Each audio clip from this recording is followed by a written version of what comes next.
liftoff of Falcon 9.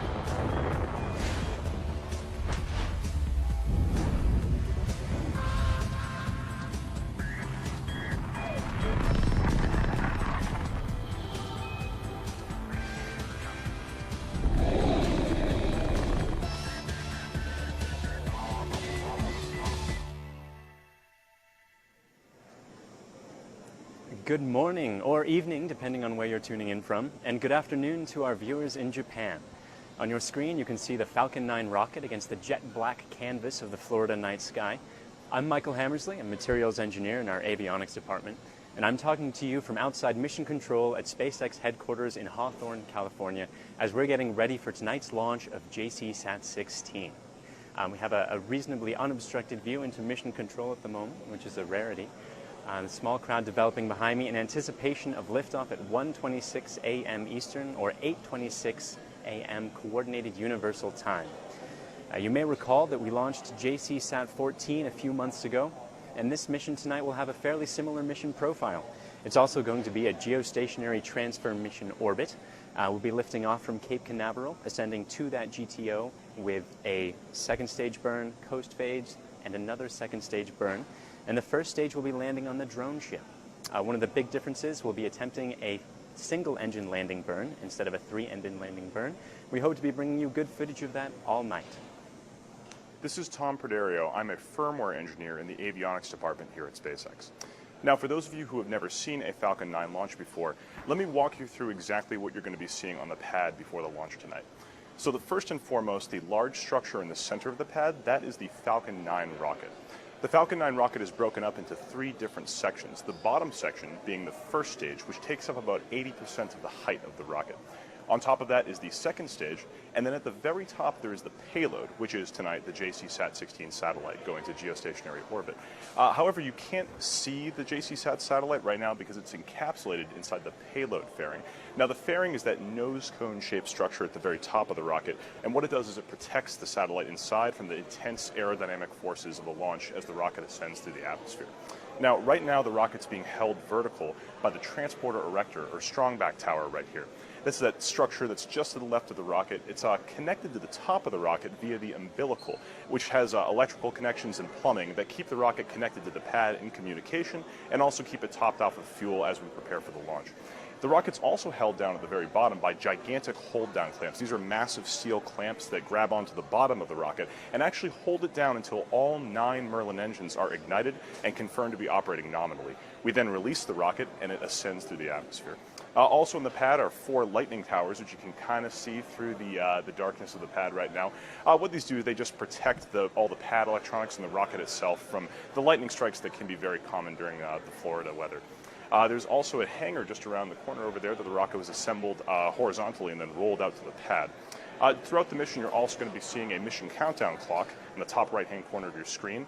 And then at the very bottom is a mission progress bar. Mission progress bar has different types of events that are going to happen all the way to the launch, so you can keep track of exactly what's going to be happening right all the way down until liftoff in just a few minutes right now. Hi, I'm Kate Tice, a process improvement engineer here at SpaceX. This is the 8th Falcon 9 launch of this year, and on this flight we're launching JCSAT-16. It's a communication satellite that will serve as a backup to the existing fleet of SkyPerfect JSAT satellites. Falcon 9 will be sending it to geostationary transfer orbit, which you may hear us refer to as GTO. As usual, we'll be taking you to Orbital Mechanics School later on in our webcast, so we'll talk more about the details of GTO then. Also on deck for tonight is a drone ship landing attempt of the first stage. The rocket's guidance coordinates are set for the drone ship called Of Course I Still Love You, which is currently holding position in the Atlantic Ocean a couple hundred miles off the coast of Florida. Due to the extreme velocities and heating that the first stage is subjected to upon re-entry from a GTO mission, the stage return can be tough. However, tonight we're channeling our inner Simone Biles and we're hoping to stick the landing. To date, we've had 3 successful drone ship landings as well as 2 successful land landings. The last time we carried a SkyPerfect JSAT payload was JCSAT-14 back in early May of this year. That was actually the very first time SpaceX successfully landed a GTO mission back on a drone ship. That vehicle is currently at our testing facility in McGregor, Texas. We fired it up 3 times for static tests in late July, and you can see it there on your screen now. Since it was exposed to such extreme conditions upon re-entry from the JCSAT-16 mission, it's now being utilized as our flown benchmark vehicle. This means that we'll perform numerous static fires on the vehicle to evaluate what kind of wear and tear the stage and its components experience from each round of testing. Gaining a better understanding of this is an important next step to our path to reusable rockets, which of course is what we are trying to do here at SpaceX. We're trying to develop a rapidly reusable rocket system, and an awesome step towards achieving that goal.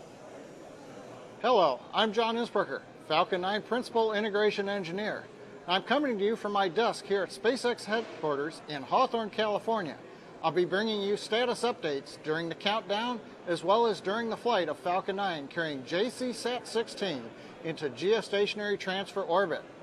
Now it's late in the evening here in California, early morning at Cape Canaveral, but again, employees are beginning to gather out in front of the Mission Control Center in preparation for another Falcon 9 launch. Now we're deep into the launch auto sequence, right now at T-minus 10 minutes and 37 seconds. Everything on the Falcon 9 continues to go well as we proceed through this launch auto sequence. We're deep into the propellant loading right now. Currently, we are loading liquid oxygen into the first and second stage of the Falcon 9. You can see the view on the camera, the gaseous oxygen boiling off from the ground systems along the transporter rector strongback. We also began loading fuel at T-minus 35 minutes. Currently, fuel is loaded on the second stage, and we're getting ready to wrap up fuel loading on the first stage. Propellant loading consisting of liquid oxygen will continue up until about the T-minus 2 minute point. Now we rolled out to the pad at T-minus 17 hours. That's fairly early for us. The schedule allowed us to do this. We can normally do it in about 4 hours before liftoff. But once we got to the pad, that allowed our customer, the JCSAT-16 crew, to be able to do their spacecraft functional checkouts at about T-minus 10 hours. The spacecraft team has completed those checks. At T-minus 30 minutes, they went to internal power. That pretty much completes their activities other than monitoring the spacecraft for the rest of the countdown. The Air Force range is ready to support with all the assets, and the weather continues to look good, both ground level and upper altitude winds, for an on-time launch in just over 9 minutes. The Falcon 9 rocket is capable of launching payloads into many different types of orbits. Now, communication satellites typically go for geostationary orbits, and these are typically protected inside the fairing. You can actually see some shots of our JCSAT-16 fairing right now. Again, that fairing typically just protects the satellite, which you can see is not really designed to go through launch-level winds. Now, tonight we're launching the JCSAT-16 satellite into a geostationary orbit. This is actually the second JCSAT satellite we're launching for Sky-Perfect JSAT in 4 months. JSAT has 16 satellites in orbit, making it Asia's largest satellite operator. The satellite was built by SSL, which is based in Palo Alto, California, in the heart of Silicon Valley. They are one of the world's leading manufacturers of commercial satellites. In fact, they have more commercial geostationary satellites in orbit than any other satellite manufacturer. The satellites, of course, beam us television, but they also provide radio, broadband internet, and mobile communications. This will be the 4th SSL-built satellite to launch on a Falcon 9 rocket. The SSL has manufactured more than 250 satellites, beginning back in 1960 with the world's very first communication satellite, the Courier 1B. In addition to building satellites, SSL was also the exclusive provider of batteries to the International Space Station for more than 10 years. They also built deep space antennas for the twin Voyager spacecraft, and one of them is now in interstellar space, further than any man-made object ever. Now, we're not quite going as far as the Voyager spacecraft today, but we are going pretty far. 36,000 kilometers above the surface of the Earth is no joke. It takes a lot of effort, a lot of fuel to get up there. And when it gets up there, the JCSAT satellite will be orbiting in exactly the speed of the Earth's rotation. So you'll be able to look at it, point the satellite dish, and get all that radio, broadband internet, and mobile communication that's necessary. So the launch of the JCSAT satellite is coming up pretty soon, just a few more minutes. Okay, so we're about T-minus 7 minutes until liftoff. As you can probably hear, the crowd is starting to grow here by Mission Control. As you've just seen, tonight's payload is JCSAT-16, a communication satellite built by SSL. We're launching it for Sky-Perfect which is Asia's largest satellite operator with a current fleet of 16 satellites. The one we're sending up tonight will serve as a backup to that existing fleet. In order to accommodate this need, it was designed with the flexibility to be used at multiple orbital slots, as you heard Tom talk about. The SkyPerfect JSAT family of satellites are commercial communication and television broadcasting satellites. These satellites serve Asia, Russia, Oceania, the Middle East, Pacific Islands, and North America with Ultra HD 4K television programming and mobile communications for the maritime and aviation industries. From Wi-Fi and movies on your next flight to high-def in-home television streaming, the JCSAT fleet has it covered. Also included, communication capabilities for boats and airplanes in the Pacific. Like we've been saying, we're sending it to geosynchronous transfer orbit, also known as GTO, and that's about 36,000 kilometers away. But to put that in more relative terms, that's about 1/10 of the distance between Earth and the Moon. So we're going to be talking a little bit more about why we're sending it that far away, but essentially it has to deal with the fact that it's a communication satellite and it needs to remain over the same spot on Earth in order for those services to be delivered reliably. So we're going to talk more in a little bit. Let's follow along with the countdown. So JCSAT-16 is a geostationary transfer orbit mission, and that means we'll be attempting to land the first stage on our autonomous spaceport drone ship, Of Course I Still Love You, in the Atlantic. And there you've got a beautiful view of the drone ship trucking towards a holding location. The drone ship placement is defined almost entirely by whether or not the mission is to low Earth orbit or not. In a launch to low Earth orbit, we have enough propellant and performance in the first stage to do a boost back burn, which means we can come all the way back to land. With a GTO mission, though, we don't have a boost back burn, so the landing zone is dictated by the natural arc of the first stage booster after stage separation as it just continues further into the Atlantic. Once that location has been chosen, the orientation of the drone ship is defined entirely by waves and not by how the rocket is approaching. So I have this little pseudo model of the drone ship here, the orientation being how it's placed in the water.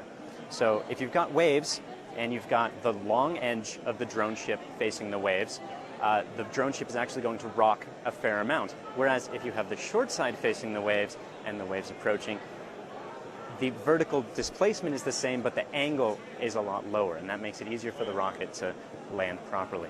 The drone ship also stabilizes itself against those waves by taking on seawater as ballast and settling lower in the rocket, or lower in the water, forgive me. The drone ship doesn't actually speak to the rocket. Instead, it uses GPS and 4 powerful thrusters, one on each corner, to maintain its position, and the first stage aims for that same GPS coordinate. In the final few seconds, as the first stage approaches the drone ship and the landing burn begins, I can use either 3 engines or 1 engine for the landing burn. 3 engines uses less fuel, but it's a bit like slamming on the brakes at the last second. That's harder on the rocket, and you don't have very much time to correct because the engines are only burning for a short period of time.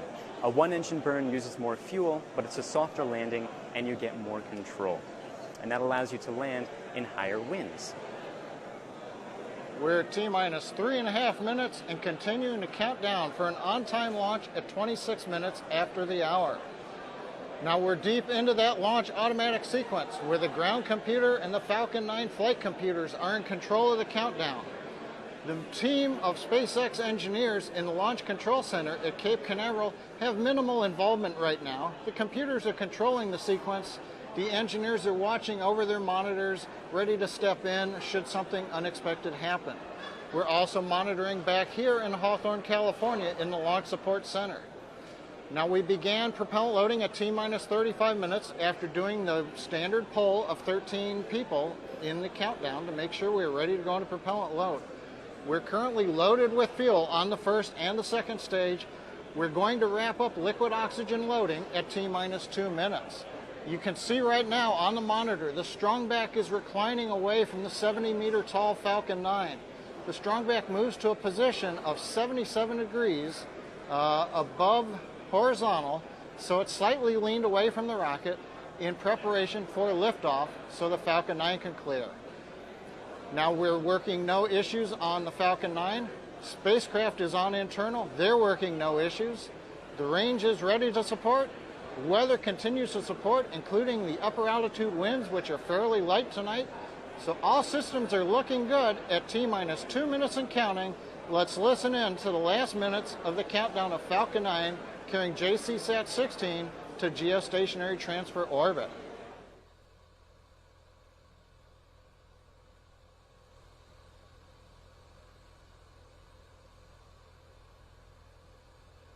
A1D TVC ground supply at full pressure.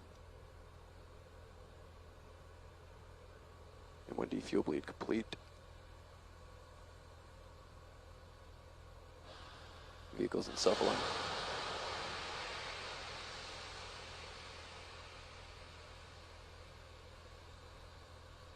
Stage 1, Stage 2 cryohelium and ACS secured for flight.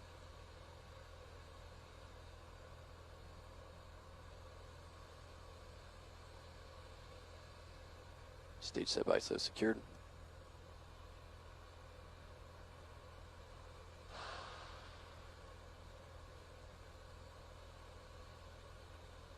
VC confirm F9 in startup. Falcon 9's in startup. Stage 1, Stage 2, pressing for flight.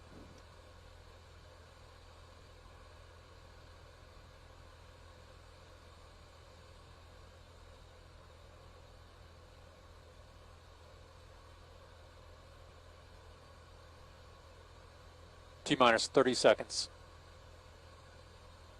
Ground helium closeout complete.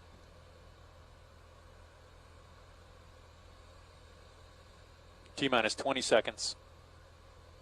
Falcon 9's configured for flight. 15. T-minus 10, 9, 8, 7, 6, 5, 4, 3, 2, 1. Lift off of the Falcon 9.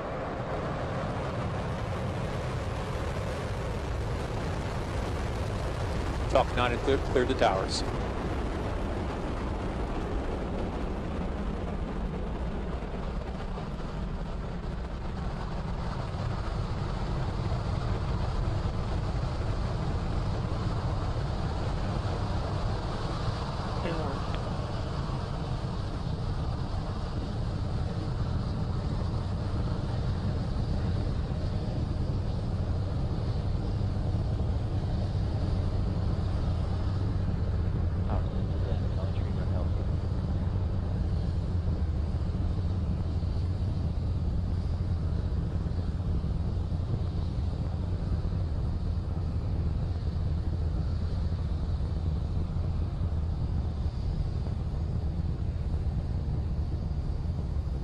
Looking at the Falcon 9 powering its way through the low atmosphere as it heads into the parking low Earth orbit.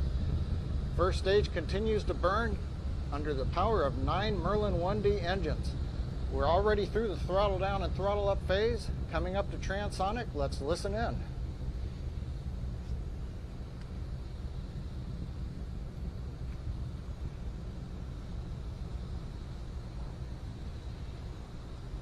Currently, Falcon 9 has gone through the supersonic speed transition, what we call going transonic.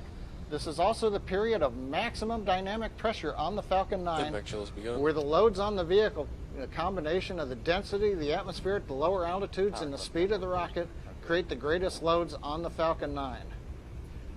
We've just heard the call in that MVAC-D chill-in looks good. We've begun passing liquid oxygen to the turbopump on the second stage engine, getting that turbopump cold as we get ready for ignition of the upper stage, coming at about T plus 2 minutes and 44 seconds. We're going to listen in. Major activities coming up now. At 2.5 minutes into flight will be main engine cutoff, followed by stage separation and upper stage engine ignition. Let's listen in.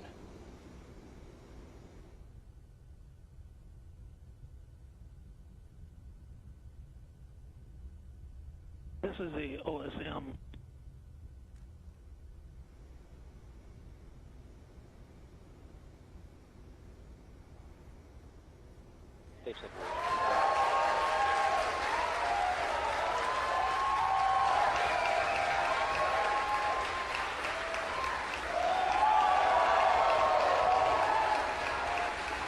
You hear the cheering. The upper stage engine is lit, completing the sequence of shutdown of the first stage, separation from the first stage, ignition of the upper stage engine. as we continue on into the low Earth orbit. That'll be the first of 2 orbits we're headed for tonight. The first, somewhat circular low Earth orbit.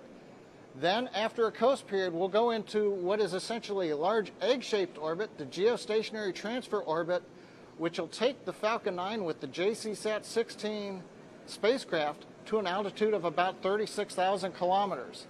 You can see the upper stage nozzle. Here comes fairing separation. Fairing separation, confirmed. And we have fairing separation. With that, let's talk to the team down on the floor. And as the second stage is carrying the satellite now free of the fairing up to that low Earth orbit, or the beginning, that initial low Earth orbit before moving to GTO, the first stage is heading back towards the drone ship. Now, occasionally people think that a drone ship landing is harder than a land landing, and that's sort of true, but not for the reasons they think. A low Earth orbit mission, which can return to either land or the drone ship, is easier than a geostationary transfer orbit mission, which can land only on the drone ships. That's because a GTO mission requires a lot more speed than a low Earth orbit mission, and that means it requires more propellant. It even gets a little bit trickier than that, so we've got a nice animation to show you what's up. Here we have a picture of the Falcon 9. We zoom in on the first stage. It's got liquid oxygen propellant on top and RP1 kerosene fuel on bottom. And as it burns through each of those propellants, the thrust that's produced is more or less constant.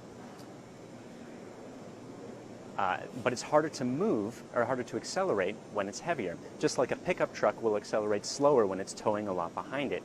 So when you burn 20 seconds worth of fuel at the beginning of the flight, you've only added about 200 kilometers per hour to your speed. But 20 seconds worth of fuel when the rocket's almost empty, just before main engine cutoff, adds more than 2,000 kilometers per hour to your speed.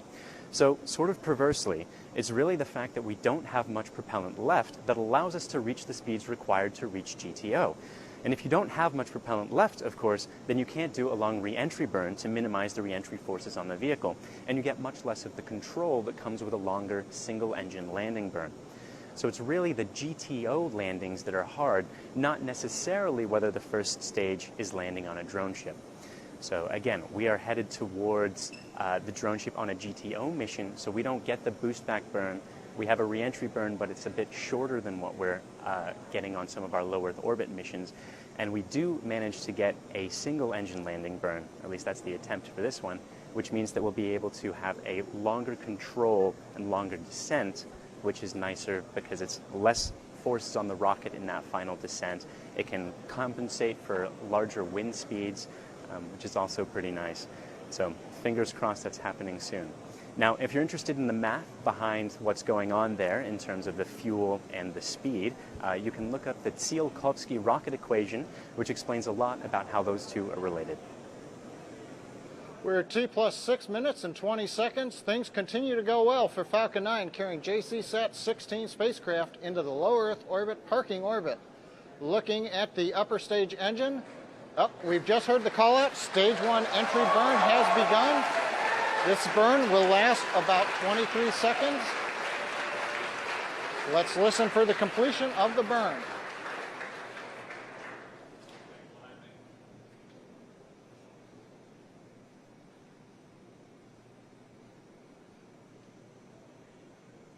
Stage 1 entry shutdown. And we've had shutdown of the first stage engine.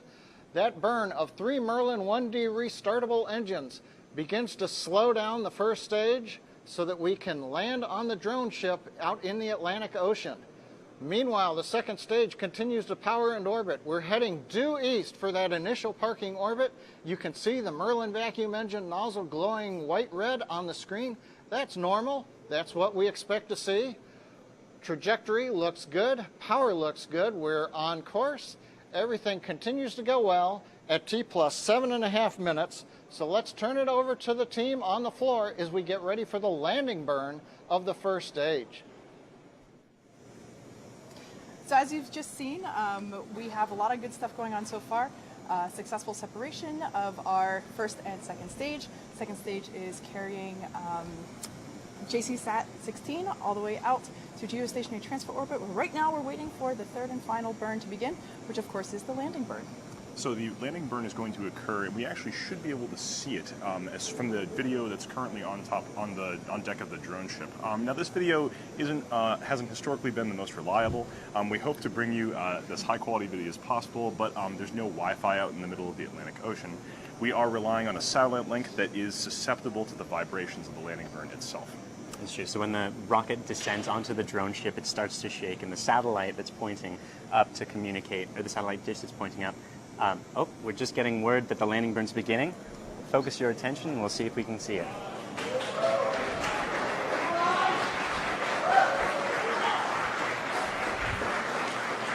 Looks like we can see the exhaust gases just on the top of the frame.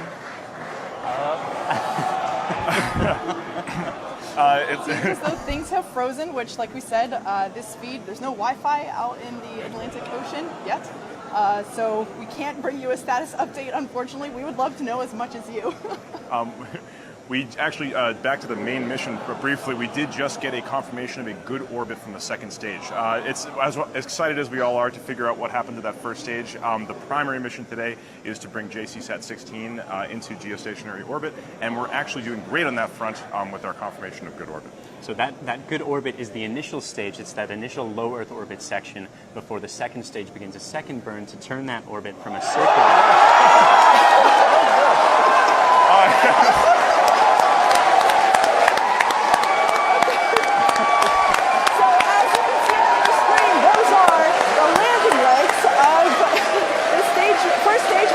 Apparently, come back down to Of Course I Still Love You for a successful landing on the drone ship. It looks fantastic. That looks right, X marks the spot right in the center of the drone ship. It's always great to see one of our boosters come back down to the surface of the Earth. Hopefully we'll get a chance to take a look at that thing and hopefully get it flying sometime soon.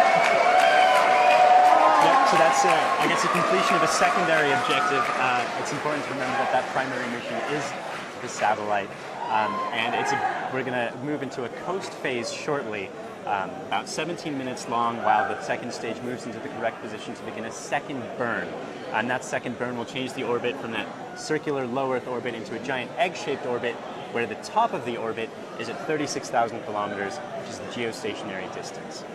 Now, before we get it there, like we said before, it does take a bit of time. So we have about 16, 17 minute coast phase between basically until the next engine lights up again. We're actually going to be taking a break in a little bit. We hope that you stick with us. Of course, that's a great shot. Wow, that's awesome. A fantastic shot. But we hope you stick with us. We're going to be grabbing some coffee and wow, this is awesome. We'll see you in 17 minutes after the coast to guide you through the second stage relight and hopefully a good separation.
Welcome back. John Innsbrucker again from the Webcast headquarters here in Hawthorne, California.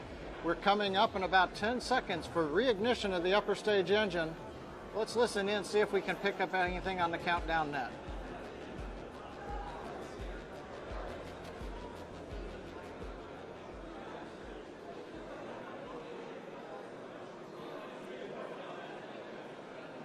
And you can see we have ignition of the upper stage engine. Currently, second stage is over Africa. Data is coming back from the SpaceX ground stations in Africa, carrying the camera views from the second stage. We're going to be accelerating to about 4.5 Gs of acceleration. This will take us to the geostationary transfer orbit. The burn itself lasts about 1 minute. That'll take us to about 36,000 kilometers, after which we finish the 1 minute burn. We'll shut down and then we'll check what the orbit is. Let's listen in for shutdown of the burn.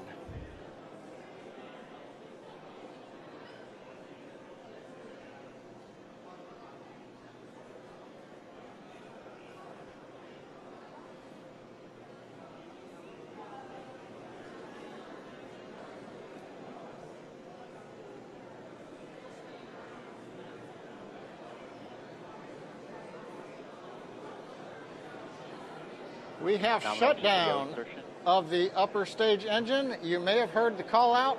We have a nominal geostationary transfer orbit insertion. The high point of the orbit, just over 36,000 kilometers. In the next several minutes, we'll be seeing spacecraft deployment from the second stage of the Falcon 9. And for that, let's turn our attention down to the team on the floor after a successful burn of the Falcon 9. So as you just heard from John, we had a great second engine start as well as a cutoff, and at this point we're just waiting for the payload to deploy. Now in case if you have just joined us, it's early morning in Europe, so maybe you're just tuning in. Quick recap of the event so far this evening. We had a great liftoff of Falcon 9 carrying JCSAT-16. The two stages separated. The first stage came back down, and to our delight, appeared on the drone ship, Of Course I Still Love You, which of course is in the Atlantic Ocean right now. Now the second stage, as you can see, is continuing on. In fact, you can see planet Earth lit by the sun there in the background behind the second stage nozzle. And like I said before, right now we're just waiting for the payload to deploy. Now, the payload, that JCSAT-16 satellite, is currently attached to the top of the second stage by means of some clamps and some springs. When we send the signal to separate the payload in just a few minutes, the clamps will release, and then the springs will give the JCSAT satellite a gentle push out into the great unknown, where it can then deploy its solar panels and make communication with its teams on the ground. At the moment, both the second stage and the payload are ascending to the tip of that egg-shaped orbit at 36,000 kilometers. At that point, I guess once the satellite takes over control, and it's preparing to do that at the moment before it fully deploys, it uses its own onboard thrusters to circularize its orbit at 36,000 kilometers, which is that geostationary orbit. Yeah, and like we said before, 36,000 kilometers, that's about 1/10 of the distance between Earth and the Moon. Now, there are some pretty cool technologies on board JCSAT-16. One that has been around for a while, actually, is something that we called an MLI, and that's known as a multi-layer insulator. And there on your screen, that's what you see as that gold reflective material, and it's quite simply multiple layers, typically metal-coated plastic layers, sometimes aluminum, and satellite makers, in this case SSL, use that to protect the instrumentation and the sensors on the satellite from the extreme heats that it incurs. So whenever you're in direct sunlight, it gets really hot, and whenever you don't have that sunlight, it can get really cold. So to protect the variation in these temperatures, an MLI is utilized. Now, it turns out that keeping a spacecraft warm or cold isn't that different than when you want to get warmer at, say, a cold winter night, adding more blankets onto a bed. Multi-layer insulation is essentially just like hundreds of very, very tiny blankets all sandwiched together. And we've been using this to shield our spacecraft since the 60s. The Apollo lunar module had a lot of MLI on it. It's basically the same technology. And we use this to make sure that the electronics inside the spacecraft or satellite stay at exactly the right temperature so that it can stay up for decades at a time. Yeah. And for maybe on-Earth application, for example, when I go backpacking and camping, I use MLI mentality. I put multiple layers of aluminum between me and the fire to make sure that I don't get too warm or I keep my food hot. The big difference between space and Earth sort of aluminum usage in that is that in space there's no air to carry heat. and there's no conduction because there's nothing next to you. So of those three ways to transfer heat, and I know, Tom, you and I have talked about these before. Yes. MLI is primarily aimed at radiation, and by carefully controlling how much radiation gets reflected and retained, the temperature of the satellite is controlled much better. These satellites stay up here for very long periods of time. You can get, I think JC Satellite is meant to be up there for 15 years or more. The electronics on board need to be heated and cooled. There are different types of technology we use to cool it, like radiators, and then we have electronic heaters onto the spacecraft to make sure that it doesn't get too cold during the long solar nights. So we're about 15 seconds until payload deploy. The shot that you see on your screen now, that is the nozzle of the second stage engine, which of course is not, it's not lit at the moment. We have cut it off for the second time as we have reached this preferred elliptical space. So we should have a shot of JCSAT-16 in just a few seconds. In fact, there it is now, and we're just waiting for it to release. So you're looking at a shot from a camera that's on top of the second stage of the Falcon 9 rocket, looking towards, and there it goes. So there's our visual confirmation of a successful separation of JCSAT-16. That about brings our mission to a close. It still remains to make sure that the satellite's operating properly, but once that gets fully spun up and moved into its orbit, then our part's totally over. So to recap, we had a successful on-time launch of the first stage and second stage altogether. The second stage continued on towards that low Earth orbit, coast phase, and then second burn, successfully deployed the payload as the first stage made it back to a successful landing on the drone ship from a geostationary transfer orbit, which is checking all the boxes. At this point, we're about to conclude the webcast. We'd like to thank SkyPerfect JSAT Corporation, our customer. We'd like to thank the Air Force for allowing us to launch off of Cape Canaveral and the FAA. And most of all, thank you, the viewers, for tuning in on a Saturday night to watch us launch a rocket. If you'd like to join us here at the SpaceX team, be sure to check out spacex.com/careers. Also, be sure to follow us on spacex.com, as well as Facebook, Twitter, and my personal favorite, our Instagram account. Also, finally, we'd like to dedicate this webcast to Kenny Baker. May he rest in peace, as he was the man that brought life to our favorite droid, R2-D2.